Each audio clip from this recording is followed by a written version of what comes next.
picture a merciless Texas panhandle dusk in 1874, where Thamuka, a battle-scarred Comanche chief who lost his tribe to betrayal, stood motionless before a cottonwood tree.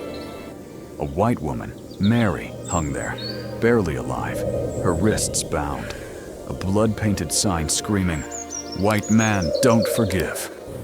He was their scapegoat. She was their bait.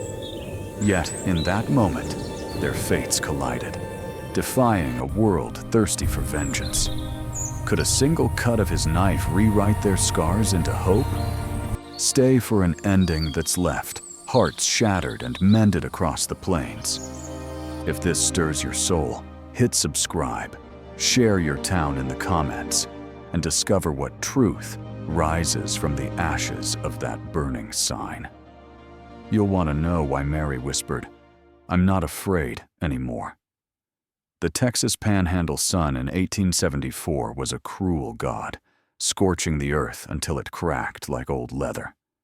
Thamuka rode slowly along the Red River's edge, his mare's hooves kicking up dust that clung to his weathered buckskin. A Comanche chief at 40, his face was a map of grief, each scar a story of a tribe dwindled to ghosts by forced marches and broken treaties. The old military trail stretched ahead, once a buffalo path, now scarred by wagon ruts and soldiers' boots. His eyes, sharp as flint, scanned the horizon. Something felt wrong. The wind carried a faint copper tang, like blood dried on iron. His mare snorted, ears twitching, halting near a gnarled cottonwood that clawed at the sky. Thamuka froze, his hand tightening on the reins. There, beneath the tree's shadow, a woman hung, a white woman, wrists bound high above her head with mesquite rope, her body swaying like a broken pendulum. Her dress, once blue, was torn, stained with dust and dark blood. Her bare feet dangled, toes brushing the dirt. She was alive. Barely. Her chest hitched with shallow, ragged breaths, each one a defiance of the death meant for her. A crude wooden sign was nailed to the tree, its red paint dried cattle blood, snarling the words, "White man, don't forgive." Thamuka's gut twisted. This wasn't justice. It was a message, a taunt, a spark meant to ignite a war. He'd seen this before. Settlers hanging bodies to pin crimes on his people, to justify their raids. The fresh wagon tracks circling the tree confirmed it. Militia, not long gone. His eyes darted to the ridges, expecting rifles glinting in the dusk. Nothing but sagebrush and heat shimmer. He dismounted, boots crunching on the parched ground. The mare snorted again, uneasy, as he approached the woman. Up close, she was young, maybe 25. Her face gaunt, lips cracked, blonde hair matted with sweat and grit. Blood crusted her wrists where the rope bit deep, old bruises beneath new ones. A dented wedding ring glinted on her finger, a small, stubborn claim to a life now shattered. Her eyes, half open, were unfocused, but they flickered when his shadow fell over her. "Who did this?" he growled, voice low, like gravel under a boot. No answer, just a faint whimper, thin as a dying breeze. The sign loomed above, its words a curse. Thamuka's hand went to his knife, the bone handle worn smooth by years of use. He hesitated. Cutting her down meant stepping into a trap, crossing a line no Comanche could uncross. But her next breath, weak and sharp, undid him. "Damn their hate," he muttered, blade flashing. The rope parted with a snap, and she collapsed into his arms, light as a child, her body trembling with fever. He eased her to the ground, one knee in the dust, and cut the bindings from her wrists. Her skin was hot, pulse fluttering like a trapped bird. He scanned the horizon again, still no movement. The militia might return, or they might wait, letting the desert do their work. Either way, time was short. Thamuka lifted her, cradling her against his chest, and carried her to the mare. The woman stirred, a faint groan escaping her lips. Stay with me, he said, not expecting a reply. He tied her gently across the saddle, her head resting against the mare's flank, and swung up behind her. The cottonwood stood silent as he rode away, the sign's words burning in his mind like a brand.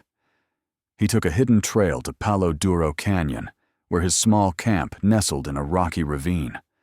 Sagebrush and shadow cloaked their tracks, though one wagon rut, half erased, lingered on the hardpan. The camp was sparse: 2 hide tents, a fire pit, 3 warriors keeping watch. Tha Muka carried the woman into his tent, laying her on a buffalo robe. He worked fast, fetching water from a clay jug and a clean cloth. Her wrists were raw, rope burns layered over older scars, as if she'd been bound before. He washed the blood and dust away, his hand steady but heavy with questions. She stirred again, eyes opening briefly. Blue, wild, haunted. "You're safe here," he said, voice softer now. "For now." He didn't ask her name, didn't need to. Names brought pasts, and hers was a wound too fresh to touch. Instead, he called her Mary, a plain settler name to anchor her to something human. Outside, the wind howled low, carrying the faint thud of hooves in the distance. His warriors signaled, "No immediate threat," but the night felt alive, watching. Tha Muka stepped to the tent's flap, knife still in hand, and stared into the dark. He'd saved her, but at what cost? The militia's sign wasn't just a threat, it was a promise. The night pressed heavily on Palo Duro Canyon, its shadows sharp as knives under a sliver of moon. Tha Muka stood at the tent's flap, the distant hoofbeats fading, but leaving a warning in their echo. The militia's sign, "White man don't forgive," still burned in his mind, a venomous promise that sleep couldn't bury. He glanced back at Mary, her form a faint outline on the buffalo robe, her breathing uneven but stubborn. The air smelled of sage and danger, and he knew the dawn would bring more than light. By sunrise, the camp stirred with quiet purpose. "Tha?" Muka's 3 warriors, Lone Crow, Kai, and Old Badger, moved like ghosts, checking snares and sharpening blades. The ravine's walls, red and jagged, hid them well. But Tha Muka felt the noose tightening. He crouched by the fire pit, stirring coals, when Lone Crow returned from scouting, his face grim. "Tracks," he said, voice low. 10 riders, maybe more, circling east. They're sniffing us out." "Tha?" Muka nodded, his jaw tight. The militia hadn't come for Mary alone. They wanted blood to paint their story of justice. He ordered Ka-E to double the watch and sent Old Badger to cover their trail with brush. Mary stirred in the tent, her eyes catching the firelight as she sat up, clutching the blanket. Her face was pale, but her gaze held steady now, less like a cornered animal. "They're coming, aren't they?" she asked, her voice cracked but clear. "Tha?" Muka met her eyes, saw the fear, and something fiercer beneath it. "They're trying," he said, "but this is my ground." Mid-morning brought the rumble of hooves, louder than the wind. "Tha?" Muka signaled his men to the ravine's edge, where boulders offered cover. Mary stayed low in the tent, her breath quickening as dust curled on the horizon. 6 riders appeared, their canvas coats flapping like vultures' wings. At their head was Joe Prescott, self-styled judge of Dust Hollow, his tin badge glinting like a cheap lie. His horse snorted, reins taut as he scanned the camp. "The Muka," he bellowed, voice cutting through the still air. "We know you've got her. Hand over the woman, or we'll tear this canyon apart." The Muka stepped forward, his rifle resting easily in his hands, barrel pointed at the ground. "You're a long way from Dust Hollow, Prescott," he said, calm as stone. "What's this about a woman?" Prescott spat into the dirt, his eyes narrowing. "Mary Carver, wife of John Carver, gun trader. Found dead last week, throat cut. She's wanted for his murder. Folks say you took her from that cottonwood." The lie hung thick, a noose woven from words. Muka's grip tightened on the rifle, but his face stayed unreadable. "No murderer here," he said. "Just men trying to live." Prescott leaned forward, his horse stamping. "She's white, Comanche. She doesn't belong with you. Give her up, or we'll take her, and your scalp with it." Ka'i shifted behind a rock, arrow knocked, but Muka raised a hand to hold him back. Prescott's men dismounted, spreading out, rifles ready. They kicked over a water jug, tore into a tent, and stabbed at the ground with bayonets, hunting for hidden traps.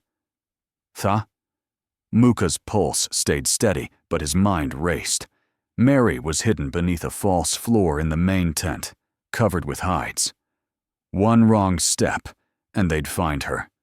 A horse spooked, rearing as old Badger's brush pile collapsed, drawing the militia's eyes. Prescott cursed, waving his men back. "You're hiding something," he snarled. "We'll be back, Muka. Next time we burn everything." The riders retreated, dust trailing like a storm's promise. Muka exhaled, but the weight didn't lift.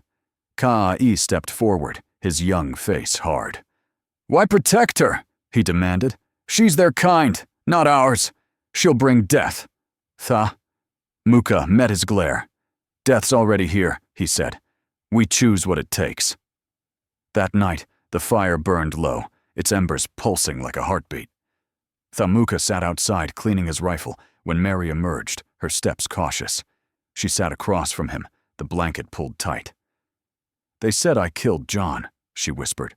"It's a lie. He owed them money, land debts. They shot him in our barn, then dragged me to that tree. Said it'd look like your people's work." Her voice broke, but her eyes burned. "They want a war, and I'm their excuse." Muka stared into the flames, the militia's threat echoing his own past. He'd signed a treaty once, believing peace would save his band. Instead, it brought soldiers to his wife's tent, her blood on his hands. "They don't want justice," he said, voice like iron. "They want us gone." Mary leaned closer, her shadow merging with his. "Why didn't you give me up?" she asked. He looked at her, the firelight carving her face into something fierce and fragile. "Because no one hangs a truth they're too weak to face." The words settled between them, heavy as the night. A coyote howled far off, and Muka's hand rested on his knife. Prescott's men would return, and soon. The ravine, once a sanctuary, was now a battlefield waiting to ignite. Mary's truth had bound them, but it also marked them. The stars above offered no answers, only the cold light of a fight they couldn't avoid. The stars above Palo Duro Canyon hung cold and unyielding, their light a faint challenge to the darkness swallowing the ravine. Muka's hand lingered on his knife, the weight of Mary's truth settling like dust after a stampede. Her words, "They want a war, and I'm their excuse," carved a line between them, binding their fates tighter than any rope. The fire's embers pulsed, and he knew the fight was coming, as sure as the dawn. Morning broke with a brittle edge, the air sharp with the scent of sage and gun oil. Muka gathered his warriors, Lone Crow, Kai, and Old Badger, by the canyon's rim, their faces taut. "They'll come with more men," he said, voice steady as iron. "We don't run, we choose the ground." Kai's eyes flickered with doubt, his youth chafing against the risk of sheltering Mary. "She's not worth this," he muttered. Muka's gaze silenced him. "Worth is what we make it." Mary emerged from the tent, her steps firmer now, though her hands trembled as she tied her hair back. She'd overheard Kai, her jaw tightening, but she said nothing. Instead, she knelt by the fire, stirring a pot of thin gruel, her presence a quiet defiance. Muka watched her, noting the way she moved, cautious but not broken. He handed her a tin cup, their fingers brushing. "You don't have to stay," he said. She met his eyes, blue as a desert sky. "I'm done running." Midday brought a scout's warning. Dust rising east, a dozen riders at least, following the wagon rut. Thamuka hadn't fully erased. The ravine was no longer safe. He decided to move deeper into Palo Duro, to a narrow pass where cliffs could funnel attackers into a trap. "We hold them there," he told his men, "or we don't hold at all." Lone Crow nodded, but Ka'ai's scowl lingered, his bow slung tight across his back. As they packed, Mary approached Thamuka, her blanket draped like a shawl. "I know your people's signs," she said, voice low. "John traded with the Comanche once. I learned a little." She knelt, picking up a stick, and drew in the dirt. A horse, its legs stretched in mid-gallop, encircled by jagged stars. Thamuka crouched beside her, his breath catching. "Freedom," he said, tracing the stars. "Paid in blood. My father carved this on our lodge before the soldiers came." His voice hardened. "They burned it." "Burned him?" Mary's hand stilled. "My home burned too," she whispered. "John wasn't kind, but he didn't deserve their bullets. I hid in the root cellar, heard them laugh as they set the fire. They blamed your people for covering it." Her eyes met his, raw with shared loss. "We're both their scapegoats." Thamuka's chest tightened, old wounds stirring, his wife's screams, his son's tiny body in the ashes. "No more hiding," he said. "We face them." The words sparked something. If stories like this, where truth fights to breathe in a world of lies, grip your heart, hit subscribe, and join us. Share your town in the comments. Let's ride this trail together. Thamuka stood, pulling Mary to her feet. "You're with us now," he said, and she nodded, the horse and stars etching a silent vow between them. By dusk, they reached the pass, its red cliffs looming like sentinels. Thamuka positioned his warriors, Lone Crow high with a bow, Old Badger at the choke point with spears. Mary stayed low, stacking rocks to reinforce their cover. Ka'ai watched her, his distrust plain, but Thamuka ignored him. The plan was set. Draw the militia in, strike fast, vanish into the canyon's maze. But as night fell, Lone Crow returned from scouting, his face ashen. "They've got 20 men," he said. "Prescott's got dynamite. They found the rut." The news hit like a bullet. Thamuka's mind raced. Dynamite could collapse the pass, bury them all. He turned to the group, his voice cutting through the wind. "We don't wait. We burn their lie first." He grabbed the blood-painted sign, hidden in his saddlebag since the cottonwood, and thrust it into the fire. The flames devoured it, red paint sizzling into black ash. Ka'ai stared, his bow lowering. "You die for her?" he asked. Muka's eyes blazed. "I'd die for what's right." Mary stepped forward, her voice steady. "I'll fight too." She held a knife, small but sharp, taken from the camp. Muka nodded, a flicker of respect passing between them. The ash of the sign drifted into the night, a signal to the stars. The pass was their stand, and the horse they'd drawn in the dirt was their promise. Freedom, or nothing. As hoofbeats echoed closer, Thamuka gripped his rifle, the canyon's walls whispering war. The canyon's red cliffs stood silent, their shadow slicing the pass like a blade as hoofbeats thundered closer. Thamuka gripped his rifle, the ash of the burned sign still clinging to his hands, its defiance fueling his resolve. Mary's knife gleamed in her fist, her eyes locked on the narrowing trail. The horse and stars etched in the dirt was their vow, freedom or nothing, and now the fight would test it. Dawn bled orange across Palo Duro, the air thick with dust and the sour tang of sweat. Thamuka crouched behind a boulder, Lone Crow perched high with his bow, Old Badger ready with spears at the choke point.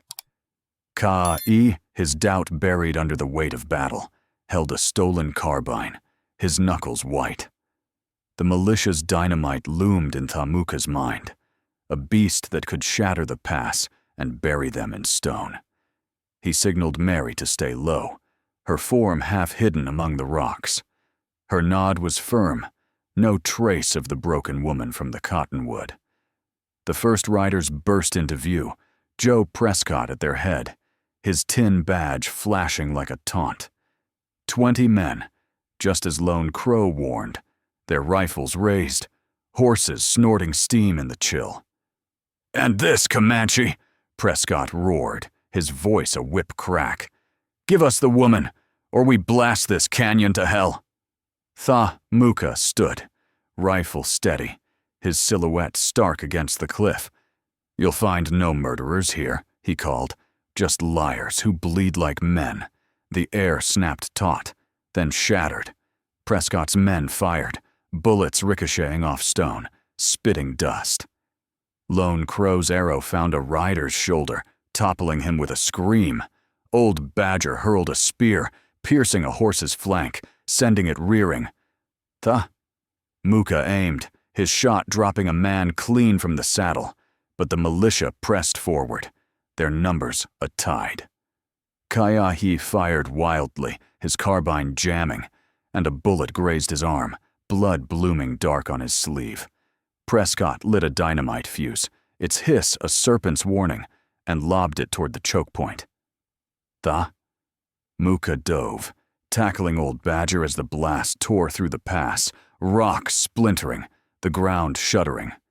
Dust choked the air, and a scream cut through. Ka'ai, pinned under rubble, his leg crushed, his carbine lost. "Go," he gasped, but Thamuka hauled him free, blood slicking his hands. Mary scrambled forward, dragging Ka'ai behind a slab, her knife still clutched, her face smeared with grit. The militia surged, sensing weakness. Prescott's laugh grated, cold as iron. "You chose wrong, Thamuka," he shouted, firing into the haze. A bullet struck Thamuka's shoulder, pain searing like a brand. He staggered, blood soaking his buckskin, but held his ground, firing back, his shot grazing Prescott's hat. Lone Crow loosed another arrow, felling a man, but the militia closed in, boots crunching, rifles glinting. Old Badger charged, spear raised, only to fall. A bullet through his chest, his body crumpling like dry leaves. Mary's voice pierced the chaos. "Thamuka!" She lunged, shoving him behind a boulder as another dynamite stick landed, its explosion shaking the cliffs. Shrapnel bit her arm, blood trailing, but she held fast, her knife raised. "We're not done," she hissed, eyes blazing. Thamuka's vision blurred, pain clawing his strength, but her fire anchored him. He grabbed Kai's fallen knife, tossing it to her. "Stay close," he rasped. The pass was a slaughter pen now, smoke and blood choking the air. Prescott's men flanked them, cutting off the maze beyond. Thamuka fired his last round, dropping a rider, but his rifle clicked empty. Ka'i, barely conscious, whispered, "Leave me!" Thamuka ignored him, slinging the young warrior's arm over his good shoulder. Mary hacked at a militia rope, freeing a path, but Prescott's shadow loomed, his revolver aimed. "You're done, Comanche," he snarled. "She dies with you." Mary stepped forward, knife trembling but steady. "I'm not your bait," she spat, voice raw. Thamuka pushed her back, his wounded arm screaming, and faced Prescott. The pass seemed to shrink, cliffs pressing in, the world reduced to this moment. Lone Crow's bowstring snapped, his last arrow spent, and silence fell, broken only by Prescott's hammer cocking. Thamuka's breath burned, his blood pooling in the dust. "Run, Wingyoung," he growled, using her new name. Mary's eyes locked on his, fierce, unyielding. "Not without you." The standoff held, A heartbeat from oblivion, the canyon's red stone stained with the cost of their stand. Prescott's grin widened, his finger tightening, and the pass waited to swallow them whole. Prescott's grin froze, his revolver's hammer poised to drop, the canyon's red stone holding its breath. Thamuka stood defiant, blood dripping from his shoulder, Mary, Wingyang, at his side, her knife a flicker of steel in the dust-choked pass. Her refusal to run, her fierce, "Not without you," was a spark in the dark, and it lit something in the air. A distant rumble grew, not hooves, but the growl of a storm, a rare panhandle beast born of heat and rage. The sky split, a sandstorm roaring down Palo Duro, its howl swallowing Prescott's curse. Grit stung like buckshot, blinding the militia, their horses rearing in panic. Muka seized the moment, his vision swimming but his will iron. "Now!" he rasped, grabbing Mary's wrist. She hauled Kai, his weight dragging, as they stumbled toward a crack in the cliff face, a hidden slit. Thamuka had scouted years ago. Bullets whined past, lost in the storm's fury, as Prescott's men fired blindly, their dynamite useless in the chaos. The crevice was tight, stone scraping their skin, but it opened to a sheltered ledge, the storm's roar muffled. Muka collapsed against the wall, blood slicking his buckskin, his breath ragged. Mary tore her sleeve, binding his wound, her hand steady despite the gash on her arm. Ka'ai groaned, his leg mangled, but alive. "They won't follow," Muka said, voice raw. "Not through this." Mary's eyes, blue as a clear dawn, held his. "We're not safe yet," she said, but her grip on his hand was a promise. The storm raged for hours, a shield of sand and wind. When it cleared, the militia was gone, their tracks erased, the cost of pursuit too high. Muka, Mary, and Kai limped south, skirting Palo Duro's edge, moving under starlight to avoid eyes. Muka's wound burned, but he pushed on, guided by a memory of a hidden valley near the Mexican border, a place where mesquite groves and a seasonal creek offered refuge. Mary carried Kai's weight when Muka faltered, her strength a quiet fire. "You called me Wingyang," she said one night, her voice soft. "What does it mean?" He looked at her, the stars framing her face. "Woman of truth," he said. "You earned it." Months passed, the year turning to 1875. The valley, tucked against a bend of the Rio Grande, became their home. Muka built a lodge of pine and hide, its walls sturdy, its roof woven with reeds. Kai, his leg healing crooked but strong, took to scouting, his distrust of Mary replaced by a grudging respect. She learned to tan hides, her hands calloused but sure, and planted wild sage along the creek, its scent a reminder of the canyon. The lodge held no trophies, just a clay jug, a woven mat, and a small carving of a horse encircled by stars, etched by Mary's knife into the doorframe. One evening, as the creek murmured under a crescent moon, Muka sat by the fire, sharpening a spear. Mary, Wingyang, approached, her dress patched but clean, her hair braided with a strip of leather. She carried a bundle, unwrapping it to reveal a tiny shirt, stitched from traded cotton. Her hand rested on her belly, a gentle curve now visible. "For the spring," she said, her voice steady but warm. Muka's breath caught, his spear forgotten. He stood, crossing to her, his hand finding hers. "A child," he said, the words heavy with wonder. The firelight danced on her face, carving her scars into something beautiful. "I was their bait," she said, eyes distant. "Now, I'm home." Muka's fingers traced the horse and stars on the lodge, his voice low. "This is ours. No one takes it." He thought of Lone Crow, Old Badger, their blood in the pass. Their sacrifice had bought this, a life where truth could breathe. dawn found them by the creek, its water silver in the light. Wing Yang knelt, her bare feet in the shallows, hands over her belly. "Little one," she whispered, "your father broke their lies." Tha-Muka stood beside her, his shoulders scarred but strong, their fingers entwined. The valley stretched quietly, sage whispering in the breeze, the Rio Grande carrying their past downstream. Prescott's men might still hunt, but here, in this hard-won patch of earth, they'd built something no rifle could touch. The horse and stars stood guard, a vow unbroken, and the creek sang of a peace neither had dared to dream. The tale of Tha-Muka and Wing Yang ends by the Rio Grande, where a horse and stars carving guards their hard-won peace. What do you think? Did Tha-Muka's choice to cut that rope change the West's story? Drop your thoughts, your town, or just a word in the comments. Your voice keeps these trails alive. I'm grateful for every moment you rode with us through Palo Duro's dust. Until the next campfire, where new legends wait, keep the sage burning. Want more stories of truth-defying hate? Let me know what tale you'd love to hear next.